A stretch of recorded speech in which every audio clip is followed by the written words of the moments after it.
মুখ্যমন্ত্ৰীৰ দাবী অসমত নামিছে বিকাশৰ গংগা। অসমলৈ বিকাশৰ গংগা নামিলে আৰু এতিয়া অসমক কোনেও ধৰি ৰাখিব নোৱাৰে। ৰাজ্যত শাসকীয় বিধায়কৰেই না জল নাথল অৱস্থা। আজি 3 বছৰে কাকুতি মিনতি কৰিও যদি ভগৱানকো বিচাৰিলোহেঁতেন চাগে বোট ক্লিনিক বা এম্বুলেন্স পালোহেঁতেন, কিন্তু স্বাস্থ্য বিভাগৰ পৰা পোৱা নাই। দৰাচলতে কোন সঁচা কোন মিছা, ব্যৱধান মাত্ৰ কেইটামান ঘণ্টা।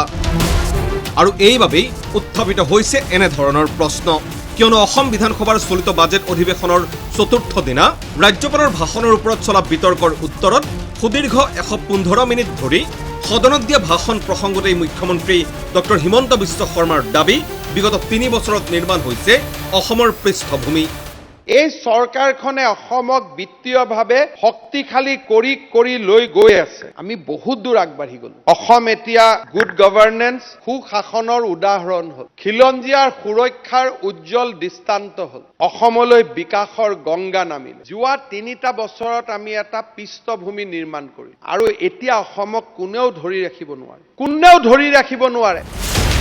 কিন্তু মুখ্যমন্ত্ৰীয়ে কৰা এই দাবীৰ 24 ঘণ্টা পাৰ নহওঁতেই বিধানসভাৰ চলিত বাজেট অধিৱেশনৰ 5ম দিনা সদনৰ মজিয়াত এইদৰেই ৰাজ্যখনৰ বিকাশৰ প্ৰকৃত নমুনা উন্মোচন কৰিলে শাসকীয় দলৰ বিধায়ক মানৱ ডেকাই। আৰু এই প্ৰশ্নটো মই কৰিব লাগিছিলে স্বাস্থ্য বিভাগক, কিন্তু মই প্ৰশ্নটো কৰিছোঁ ৰাজহ বিভাগক। কাৰণ মই আজি 3 বছৰে কাকুতি মিনতি কৰিও যদি ভগৱানকো বিচাৰিলোহেঁতেন চাগে বোট ক্লিনিক বা এম্বুলেন্স পালোহেঁতেন, কিন্তু স্বাস্থ্য বিভাগৰ পৰা পোৱা নাই। তাৰ কাৰণে ৰাজহ বিভাগৰ শৰণাপন্ন হৈছোঁ। কেৱল সেয়াই নহয়, চৰম ক্ষোভ আৰু হতাশাৰে স্বাস্থ্য বিভাগৰ সলনি ৰাজহ আৰু দুৰ্যোগ প্ৰশমন ব্যৱস্থাপনা বিভাগৰ শৰণাপন্ন হোৱাৰ আঁৰৰ কাৰণো ব্যাখ্যা কৰিলে বিজেপি বিধায়কগৰাকীয়ে। বাকী অঞ্চলত বানপানীটো 2 মাহ হয়, এই অঞ্চলত 12 মাহে বানপানী সদৃশে হৈ থাকে আৰু বানপানীৰ সময়ত আৰু বেয়া অৱস্থা হয়। কিন্তু আজিলৈকে স্বাস্থ্য বিভাগৰ পৰা আমি সহাৰি পোৱা নাই। তৎসত্বেও ৰাজহ আৰু দুৰ্যোগ ব্যৱস্থাপনা বিভাগৰ মন্ত্ৰী যোগেন মোহনৰ পৰাও বিধায়কগৰাকীয়ে নাপালে আশাব্যঞ্জক সঁহাৰি। বৰঞ্চ সমষ্টিবাসীৰ বাবে নৌকা এম্বুলেন্স যোগানৰ বাবে মন্ত্ৰী যোগেন মোহনে জনোৱা আহ্বানৰ বাধ্যবাধকতাও সদনতেই ব্যাখ্যা কৰিলে বিধায়কগৰাকীয়ে।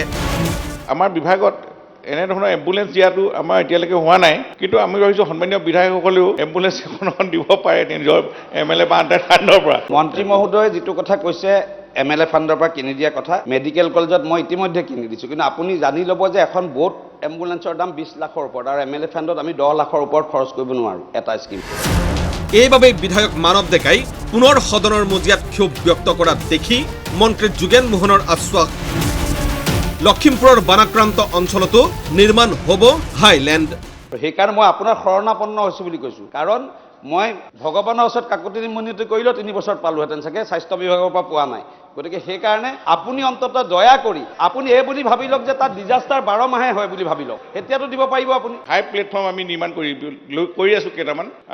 এইবাৰো আমি তেনেকুৱা লৈছোঁ। তাৰমানে এনেকুৱা ধৰণৰ বানপানীৰ সময়ত ব্যৱহাৰ কৰিব পৰাকৈ তাতে কেম্পো হ'ব, হেলিকপ্টাৰ আমাৰ মেট্ৰেছ ড্ৰপিং কৰিব পাৰে, তেনেকুৱা ধৰণৰ আমাৰ ডিপাৰ্টমেণ্টৰ চিন্তা আছে। আৰু খৰালি সময়ত আপোনালোকে ভাওনা বিহু সকলো পাতিব পাৰিব।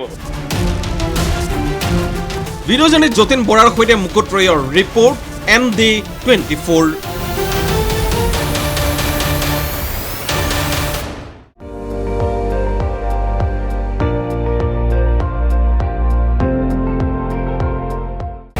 আপুনি চাই আছে ND24, সৰ্বশ্ৰেষ্ঠ নহয় সৰ্বোত্তমৰ দৌৰ।